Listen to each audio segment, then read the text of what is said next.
a ver hoy los primeros 8 versículos de Primera Tesalonicenses.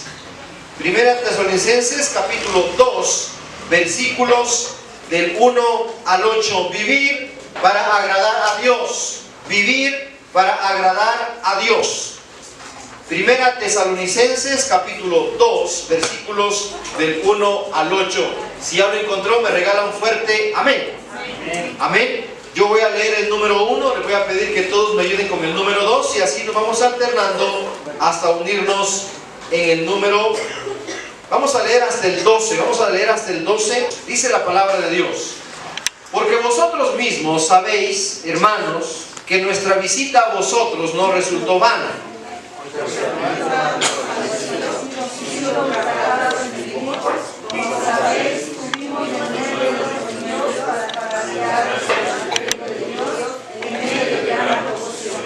Porque nuestra exhortación no procedió de error, ni de impureza, ni fue por engaño.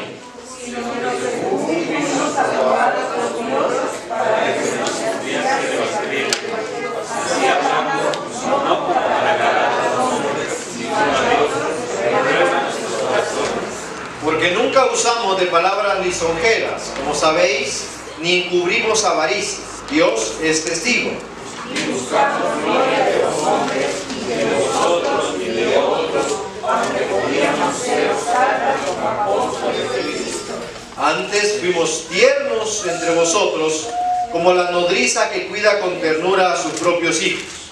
Tan grande es nuestro afecto por vosotros, que tenemos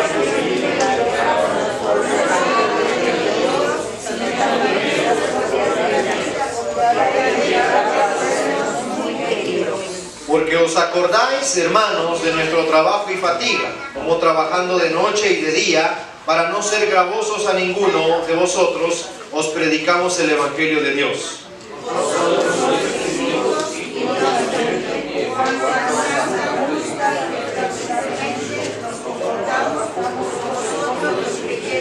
Así como también sabéis de qué modo, como el Padre a sus hijos, exhortábamos y consolábamos a cada uno de vosotros juntos, y os encargábamos que anduvieseis como es digno de Dios, que os llamó a su reino y gloria. Vamos a orar. Señor, te damos gracias por este tiempo que nos permites estudiar tu palabra. Queremos dejarte, Señor, este tiempo en tus manos, que tú hables a nuestro corazón, que tu palabra, Señor, sea sembrada, Dios, en nuestra vida, que caiga esa semilla como en un terreno fértil, Señor, que dé mucho fruto.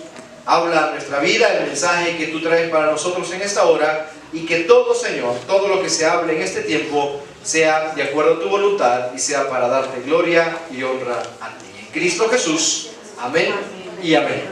Encontramos en este pasaje de las Escrituras, en Primera Tesalonicenses, capítulo 2, versículos del 1 al 12, el ejemplo a través de la vida de Pablo. Ya estudiamos que Pablo fue el que predicó en Tesalónica con algunos de sus colaboradores. Pero encontramos la exhortación a vivir agradando a Dios y no a los hombres. Era una de las preocupaciones de las que manifestamos, que Pablo manifiesta su defensa ahí en estos versículos. Porque lo habían acusado de hacerlo nada más para buscar el agrado de hombres. Y él dice, no lo hacemos para eso. Pero por eso encontramos aquí que él hace mucho énfasis en vivir agradando a Dios y no a los hombres, a pesar de algunas actitudes que lo podían desanimar. Y nos motiva a obedecer el llamado de Dios, a amar a nuestro prójimo y a ayudar a otros a caminar en la senda del cristianismo. Quizás nos hemos preguntado, hemos escuchado alguna pregunta en nuestra vida, dice, ¿por qué estamos aquí en la tierra? Ya leímos el libro Una vida con propósito, ¿verdad? Esa es la pregunta que se hace al principio, ¿por qué estamos aquí en la tierra? Estaba viendo usted lo puede ver también, un video de una página ahí en la red social, ahí en el Facebook, que se llama God Science, así se llama la página. Y entrevistan a científicos cristianos, y ellos presentan argumentos con base científica y cómo la Biblia cumple con eso, con base bíblica, y cómo la ciencia aporta a eso lo que Dios dice en su palabra. Entonces estaba viendo, hay una película que se llama La Teoría del Todo. La Teoría del Todo narra la vida de un ateo, que es el ateo más famoso en este tiempo, que se llama Stephen Hawking. Y él narra la vida, es la vida de él en esa película, la teoría del todo. Pero en esta entrevista presentan al final lo que él dice, y usted ve a este hombre parapléjico en una silla de ruedas, y él habla por un chip que está conectado, creo que a su cerebro, a través de la computadora. O sea, lo que él piensa y lo habla a la computadora, porque él no puede hablar, no puede nada, o sea, todo depende de otras personas. Y él en su último discurso en esta película dice al final: no hay esperanza si no crees en una vida eterna al final de la muerte. Porque todos decimos, tenemos esperanza en nuestros hijos para que ellos crezcan, que se desarrollen, sean profesionales, tenemos esperanza en nuestro matrimonio. Sí, pero es una esperanza terrenal, aquí. La esperanza verdadera está después de la muerte. Y lo mismo, y esto dijo Primera de Pedro, capítulo 3, versículo 15, ahí va a aparecer en la pantalla. Están siempre preparados, dice, para presentar defensa con mansedumbre y reverencia ante todo el que os demande razón de la esperanza que hay en vosotros. ¿Cuándo vivimos con esperanza en Cristo, hermano? ¿Amén? La esperanza de cada uno de nosotros, la esperanza de vivir eternamente. Y sabe que la vida eterna la comenzamos a vivir aquí en la tierra, porque comenzamos a esperar en Dios, que se cumple esa promesa del Señor en cada una de nuestras vidas. Donde hay vida, no solo hay esperanza, donde hay vida eterna hay esperanza. Sin Dios, hermanos, la vida no tiene esperanza. Entonces, ¿para qué vivimos? Vivimos, hermanos, para glorificar a Dios con nuestra vida, honrando sus propósitos para nosotros. Vivimos para glorificar a Dios. Aunque la persona no crea en Dios, aunque la persona manifieste un repudio hacia los propósitos de Dios, esa persona vive para agradar al Señor. Dice Proverbios, al rico y al pobre, a ambos los hizo el Señor. A todos nos ha hecho Dios con el propósito de agradarlo a Él. Y allí en este pasaje de las Escrituras encontramos en los primeros versículos dos acciones, dos actitudes que debemos de sobreponernos a ellas para agradar a Dios. La primera es que vivimos para agradar a Dios a pesar de la oposición. Aquí el apóstol Pablo en los primeros dos versículos está haciendo referencia al encarcelamiento de Filipos. Usted se acuerda de ese pasaje en el libro de los Hechos, en el capítulo 16, cuando Pablo y Silas fueron puestos en la cárcel. ¿Y qué hicieron mientras estaban en la cárcel? Cantaban himnos, dice, ¿sí? Y mientras estaban cantando himnos, dice que vino un terremoto. Y abrió el terremoto las puertas de la cárcel. Dice que los demás presos, ¿qué hicieron? Huyeron. Y cuando el carcelero se iba a matar, porque era pena de muerte si un preso se le huía, ¿qué dijo Pablo?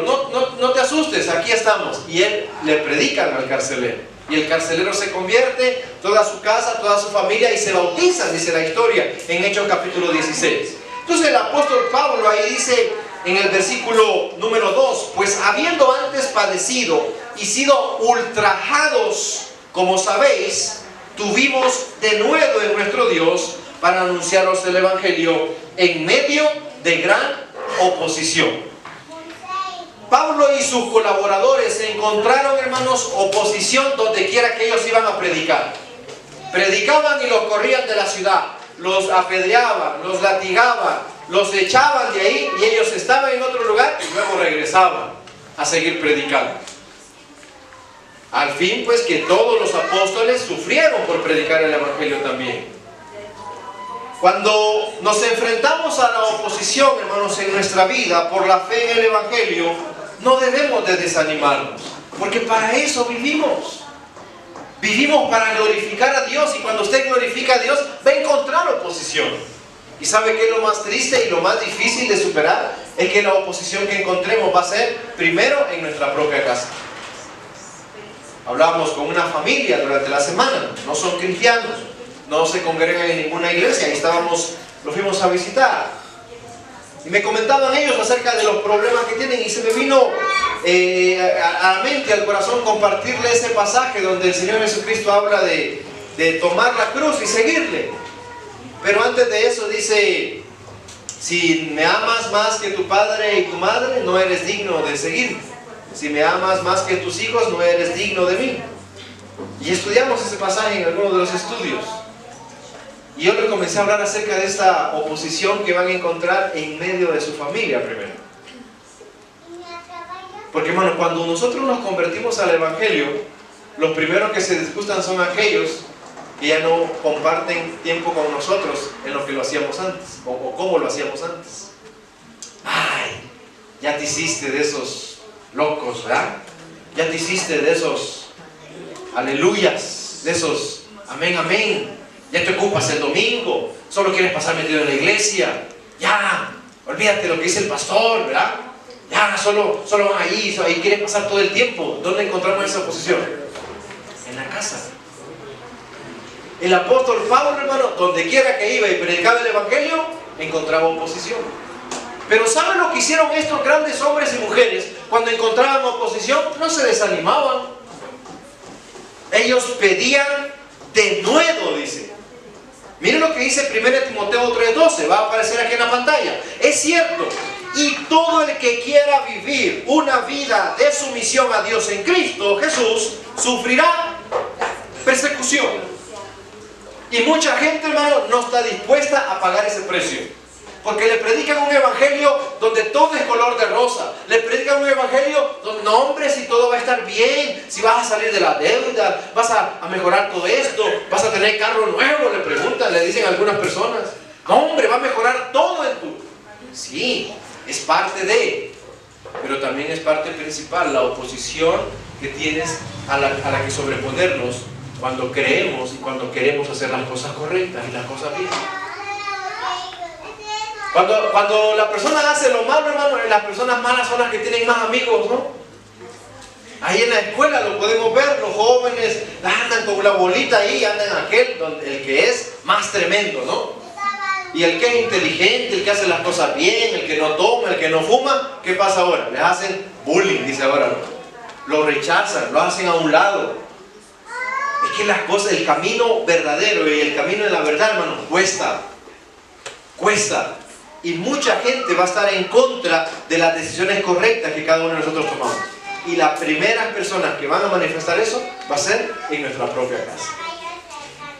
Si Dios, hermano, quiere que hagamos algo, quiere que nos comportemos de una manera correcta, Él nos va a dar la fuerza y el valor para hacerlo, a pesar de los obstáculos que pudieran existir en el camino.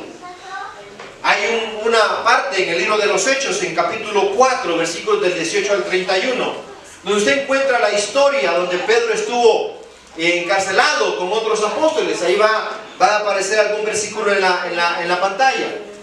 Y dice el versículo que cuando fueron liberados estos dirigentes los amenazaron y dice: no continúen predicando, no continúen haciendo lo que están haciendo.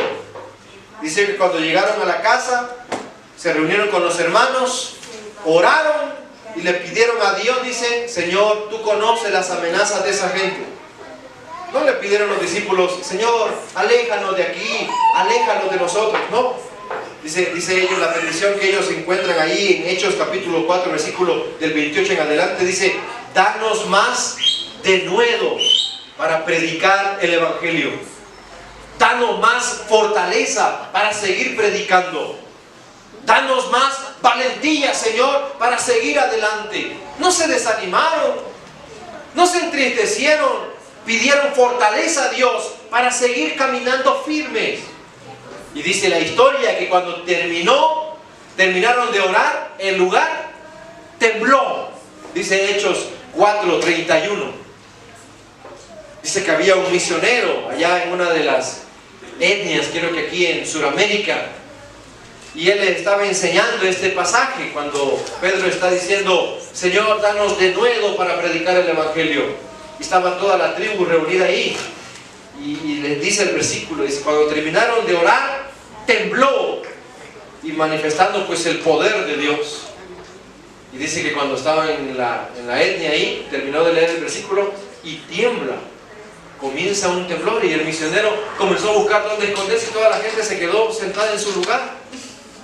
Dice: no se van a esconder, si tú nos acabas de hablar de un Dios que manifiesta fortaleza y apoyo con temblor en ese versículo, ¿y por qué debemos de escondernos?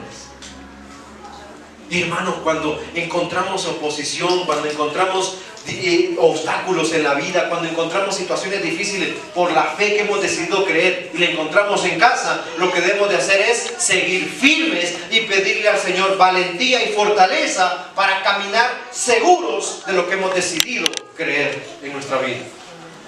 El apóstol Pablo encontró oposición allí, pero a pesar de la oposición, vivió glorificando a Dios.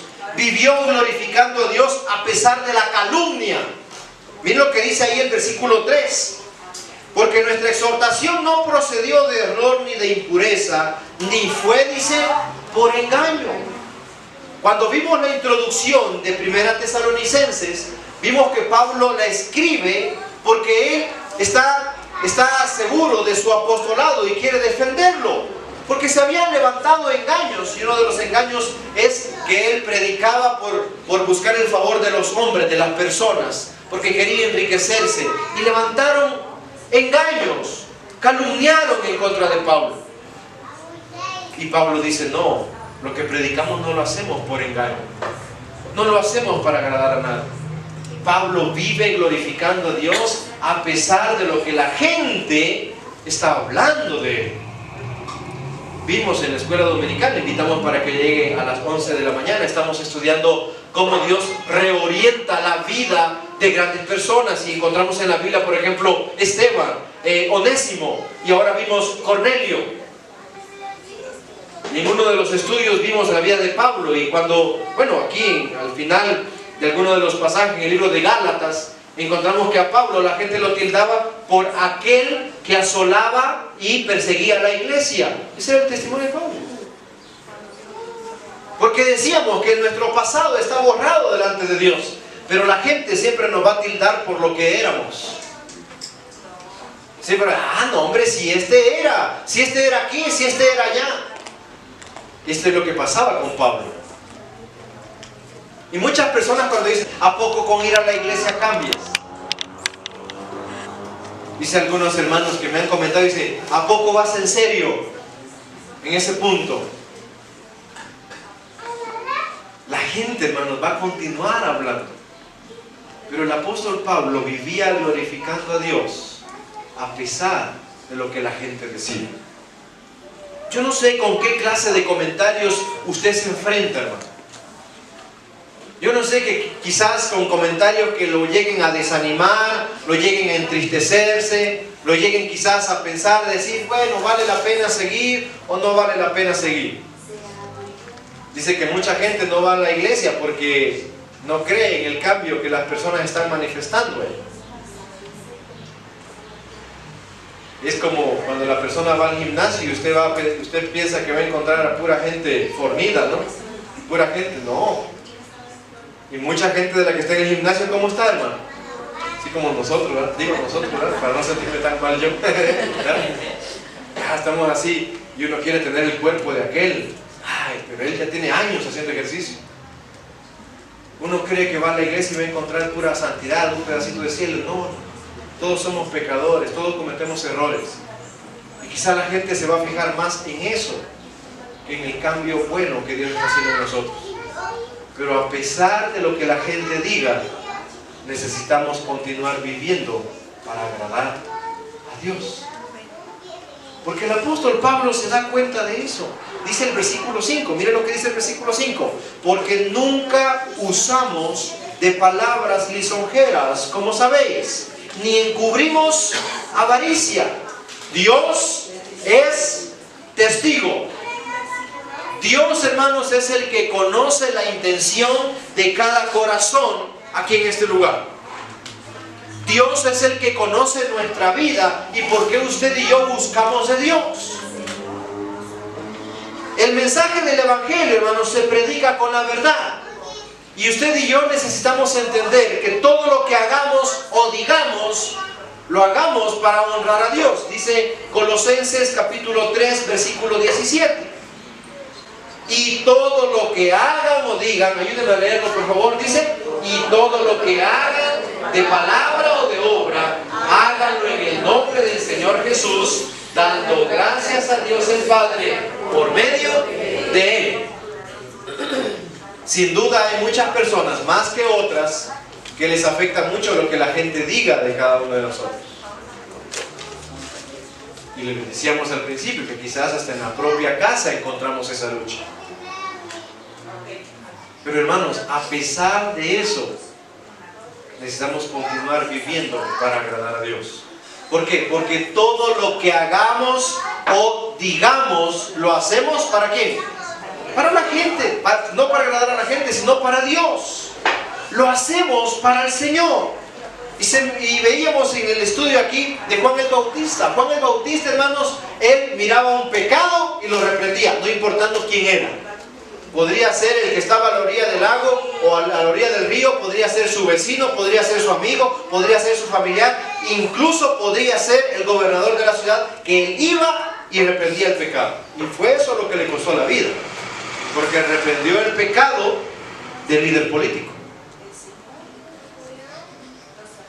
Muchos de nosotros no nos fijamos en las palabras que dicen, lo que la gente está diciendo de mí, lo que la gente puede pensar de mí. Hermanos, debemos de preocuparnos lo que Dios dice de nosotros y lo que Dios está viendo en nosotros, no lo que la gente dice. El apóstol Pablo, si se hubiera dado cuenta de eso, no hubiera continuado predicando, hubiera quedado allá afuera y dice, los tesalonicenses dicen esto de mí y ya no hago esto, ya no voy a hacer esto, ya no voy a ir a visitarles, ya no voy a entrar en este lugar. Dice el apóstol Pablo, no, porque ustedes saben que lo que predicamos era verdad.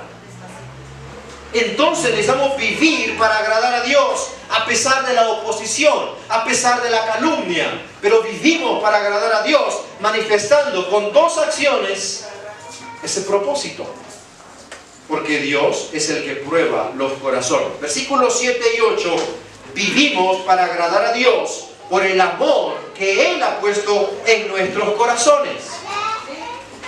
Ya vimos dos acciones o actitudes con las cuales nos debemos de enfrentar cuando caminamos por la senda de la palabra de Dios.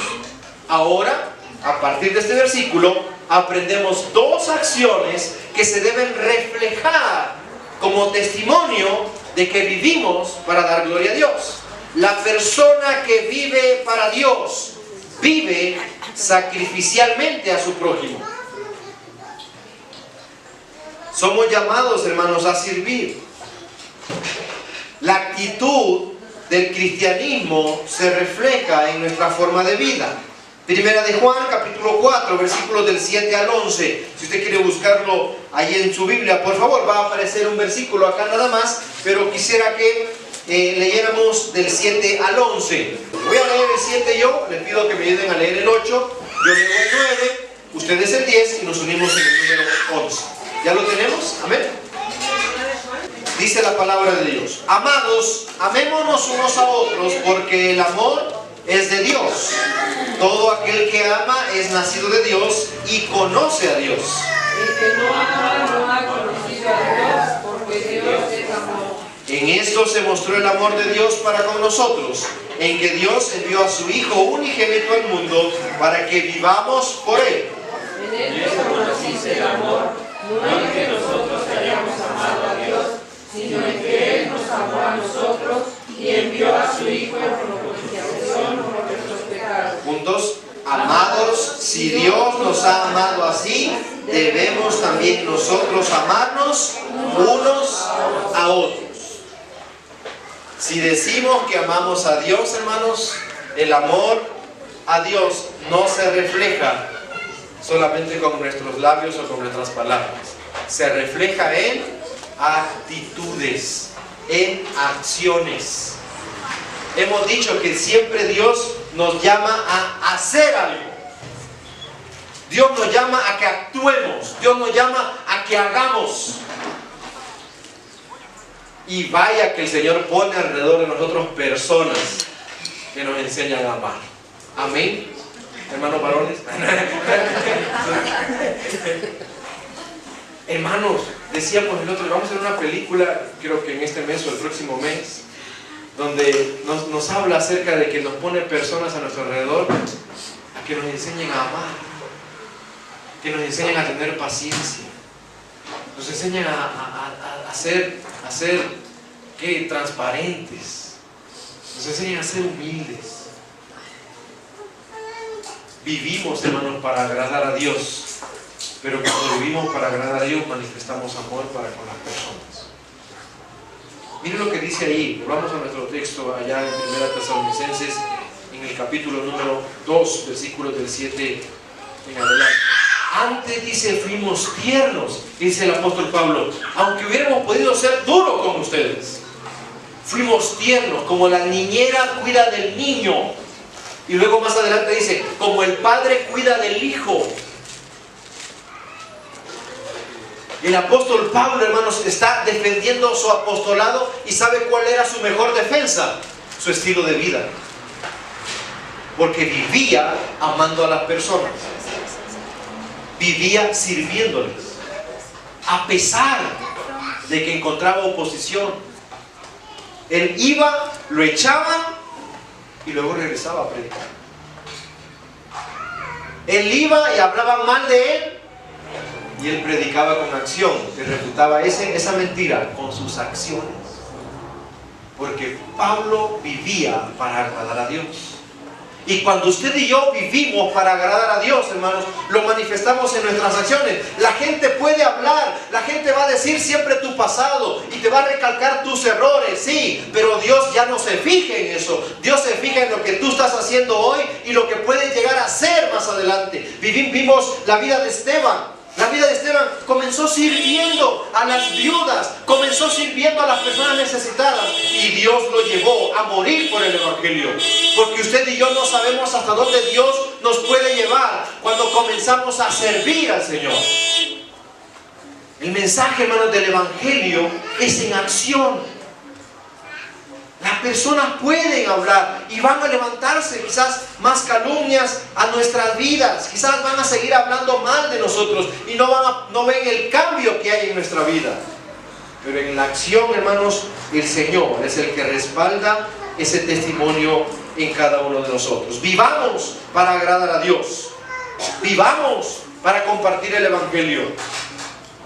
Veíamos en el estudio donde vamos a casa de nuestra hermana Raquel los días jueves a Tlapulco a dar estudio, y veíamos el tema. Yo les compartí el tema esta semana acerca de la importancia de la lectura, la meditación y la memorización de la Biblia.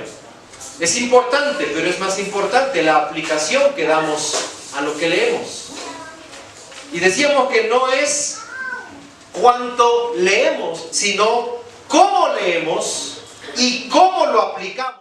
Ahí habían 6 cultos el domingo, 6 cultos. 7, 9, 11, 2, 4 y 6 de la tarde.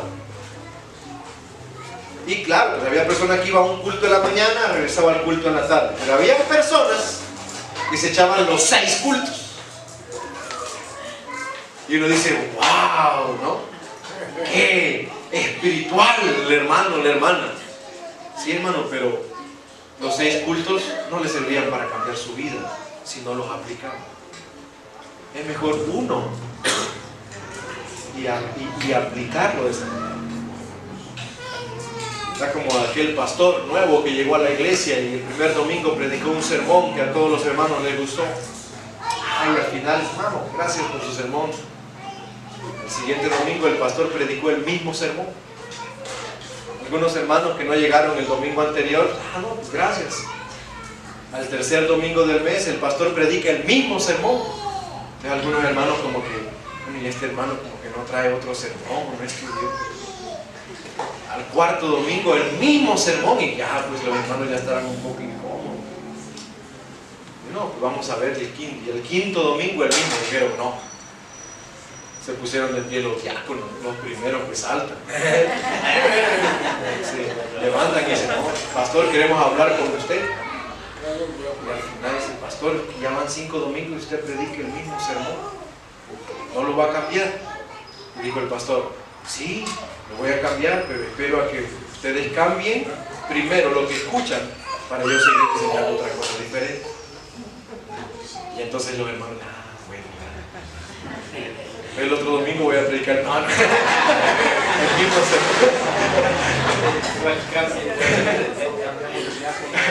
que hablemos de diácono. Sí. Bueno, necesitamos nosotros, hermanos, darnos cuenta que la meditación, la memorización es importante. Estudiar, escuchar palabra de Dios, pero es más importante cómo lo aplicamos en nuestra vida. Dice Primera de Juan, si Dios está en ustedes, también está el amor de Dios. Y así como Él nos amó, hermano, Él dio todo. Y por esa acción del Señor que mostró ese amor incondicional a nuestra vida, hermano, nosotros debemos de vivir agradando a Dios, no importando lo que la gente diga, lo que la gente piense, lo que la gente hable de cada uno de nosotros. Lo que nos debe importar es lo que Dios piensa de nosotros. Y Pablo defendía a su apostolado con su acción, con su actitud, con su manera de tratar a las personas. Dice el versículo número 9, porque os acordáis, hermanos, de nuestro trabajo y fatiga, como trabajando de noche y de día, para no ser gravosos a ninguno de vosotros, os predicamos el Evangelio de Dios. Muchas iglesias encontramos a líderes que viven y se aprovechan de la congregación y de la iglesia. Usted puede ver videos ahí donde hasta hermanos, hasta se cae en lo absurdo lo que está predicando el líder y la gente está creyendo. La gente está ahí haciendo fila para darle la ofrenda al líder, y el líder dice, yo soy el alfolí. Les comentaba el otro día eso. Está enseñando que él es el alfolí.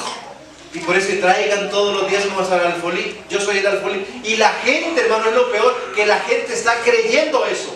Un verdadero líder, hermanos, no vive en la congregación. Hay un libro que se llama La Didaché, que es un libro donde es de enseñanza, que data desde el año 100.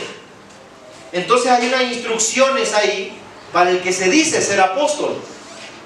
Y el que se dice ser apóstol, dice ahí las instrucciones, si llega, dice, y predica, dice, y les pide ofrenda, no es apóstol. Llega y llega al lugar y quiere hospedarse, dice, puede darle 1 o 2 noches, pero si se quiere quedar la tercera, no es apóstol. Y ellos lo hicieron. Es un libro, se llama un libro de Didaché, como formado por los apóstoles para cuidar ese apostolado. Porque habían personas que se aprovechaban, hermano, de eso. Entonces acusaron a Pablo de eso. Y Pablo dice, no, ustedes se acuerdan que no vivíamos, no éramos una carga para ustedes. Hermano, porque vivir para Dios significa animar a otros enseñando nuestro ejemplo con nuestro estilo de vida. Y al final dice el apóstol Pablo, nosotros nos preocupamos por ustedes para que ustedes creyeran y caminaran de acuerdo a lo que habían creído. La mejor manera de impactar la vida de otra persona, hermanos, es a través de nuestro propio ejemplo. ¿Y cuál es el ejemplo que el apóstol Pablo dice en estos versículos? ¿Cómo animaba a otros? Bueno, manifestaba un ejemplo en diligencia. O sea, de la diligencia con la que trabajaba. Dice ahí el versículo, vosotros sois testigos, y Dios también, dice el versículo 10, de cuán santa, justa e irreprensiblemente nos comportamos con vosotros los creyentes. Dice, ustedes son testigos de nuestro estilo de vida. Ustedes son testigos de cómo vivimos. Y el ejemplo, hermano, que el apóstol Pablo les dio a esos creyentes era un ejemplo de responsabilidad. Porque un buen creyente, hermano, un creyente es responsable, es diligente en su trabajo. Cumple. Qué triste es ver a cristianos, hermanos, que andan manifestándose ahí en su trabajo y que son los primeros que hablan las injusticias aquí y esto allá y esto aquí. No, ¿y tu trabajo? ¿Estás cumpliendo? ¿Llegas a tiempo? ¿Cumple con tus responsabilidades? Algunos nada más están viendo la hora de salida y apenas es la hora de almuerzo, ¿verdad? La hora de comida. Ni siquiera han llegado y ya están pensando en las vacaciones. No, diligentemente. El apóstol Pablo manifestó ese comportamiento. Cumplía. ¿Usted se da cuenta de personas que se viven quejando de su trabajo? Y no de eso vivimos, pues. No es nuestro trabajo. Da un ejemplo de esfuerzo, hermano. El creyente debe esforzarse y debe mostrar una actitud de sacrificio en lo que está llevando a cabo. El apóstol Pablo se dedicó y tenía su trabajo, y la iglesia le daba cuando ofrendaba y cuando lo apoyaba y le daba provisión, pero nunca vivió de eso. El apóstol Pablo, hermanos, manifestó eso dando testimonio de una conducta que daba ejemplo de una vida recta. Dice, una actitud irreprensible. Hermanos, que las personas vean en nosotros un testimonio recto. Porque a veces, hermano, la persona no testifica porque sabe que el otro le conoce la vida. El apóstol Pablo dice, no, ustedes saben cómo me comporté entre ustedes. Un ejemplo de amar, de animar y de consolar a la persona. Manifestamos, hermano, nuestra forma de vida de esa manera. Siendo responsables, siendo diligentes, amando, perdonando, mostrando con nuestra vida una conducta recta. Entonces podemos animar a otros para que agraden a Dios. Y en el versículo 12 dice, y os encargamos que anduvieseis como es digno de Dios, que os llamó a su reino y gloria. ¿Qué tanto, hermanos, debemos de esperar para dar testimonio de que somos creyentes y que vivimos agradando a Dios? Hubo un misionero, él se llamó Hudson Taylor, y él hablaba y contaba acerca de un pastor chino. Lo siguiente, dice que el pastor chino se encontró con un joven que era recién convertido, y este joven le preguntó, el pastor le preguntó al joven, ¿es cierto que hace apenas 3 meses que conoces al Señor? Sí, dijo el joven. Le dijo el pastor, ¿y cuántas almas ha ganado para Jesucristo? Oh, le dijo el joven, es que apenas estoy aprendiendo y hasta ayer pude conseguir un Nuevo Testamento. Y el pastor le dijo, ¿tú tienes velas en tu casa? Y le dijo el joven, sí. Y cuando tú prendes la vela espera hasta que vaya a la mitad para empezar a alumbrar. Y el joven comprendió la lección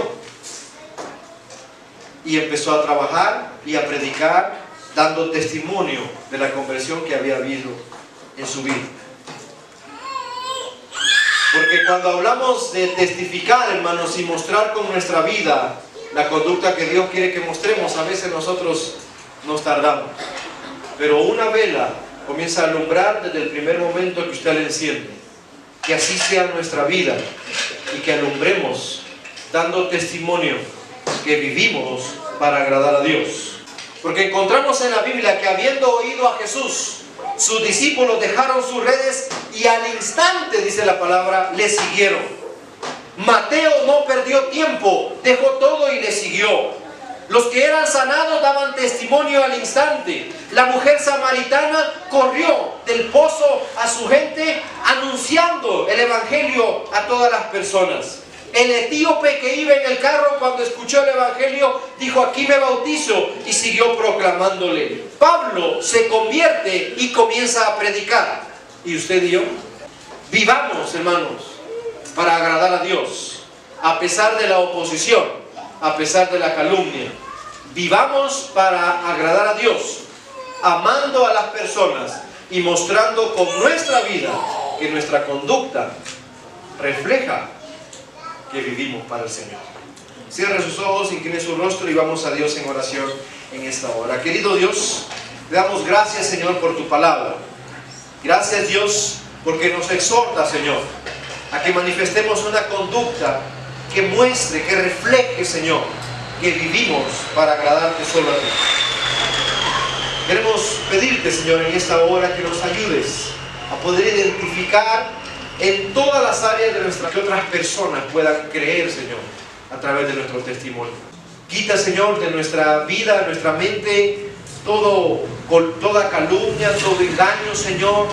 Quita de nosotros, Señor, todo pensamiento que nos desanime, todo pensamiento que quizás no nos ayuda a crecer. Quítalo, Señor, te pedimos, y que podamos enfocarnos, Señor, en lo que tú has hecho por nosotros y que vivamos honrando ese sacrificio. Gracias, Señor, por la vida de la iglesia en esta hora. Gracias, Señor, por tu palabra. Gracias, Dios, por aquellos hermanos que estamos haciendo este compromiso de vivir agradándote a ti todos los días de nuestra vida.